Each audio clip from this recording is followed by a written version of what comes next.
Application आहे future home. या future होममध्ये आम्ही सोलर प्लेट बसवली. हे सोलर प्लेटचं जे सौर ऊर्जा असेल ते आपण विद्युत ऊर्जेमध्ये कन्वर्ट करणार आणि विद्युत ऊर्जेमध्ये कन्वर्ट केल्यानंतर ते आपण इन्व्हर्टरमध्ये सेव्ह करणार आणि आपल्या घराची लाईट गेली की ते इन्व्हर्टर चालू होणार. आपल्या घरातील फ्रीज एसी कूलर जे पण असेल ना ते इन्व्हर्टरवर चालणार. त्यामुळे दुसरी केलं की आपण न घेतलं असतं ज्ञान आज पाणी कधी बोलत कधी बसतं ते आपल्याला कळत नाही.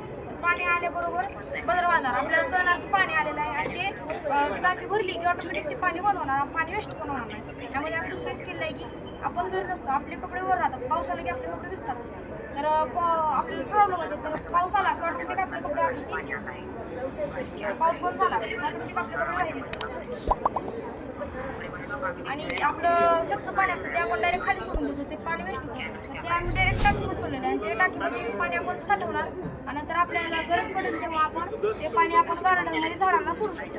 त्यामध्ये आम्ही दुसरी सिक्युरिटी सिस्टम केलेलं आहे की आपल्या दारासमोर कोणीही आलं की बदल वाजणार आणि आपण त्यामध्ये असं कोड टाकणार. समजा आपल्या घरात 12 जण आहेत ते 12 जणांचे आपण फोटो त्यामध्ये ठेवणार आणि समजा आपल्या घरातले एक पण आलं तर ते बदल वाजणार नाही. अनोळखी व्यक्ती आलं तर ते सेन्स करून त्याला बदल वाजणार. त्यामुळे दुसरी एक केलं आहे की दरवाजा उघडला की बदल वाजणार लाईट लागणार.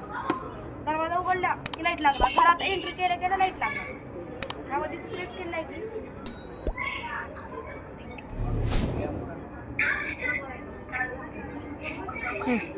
त्यामध्ये दुसरं एक केलं आहे की फायर सिक्युरिटी रोबोट आपल्या घरात कुठं आग लागली तर आपल्याला कळत नाही तर ते आग वाचू शकतं आपल्याला. म्हणजे आपण ते फायर सेन्सर आहे.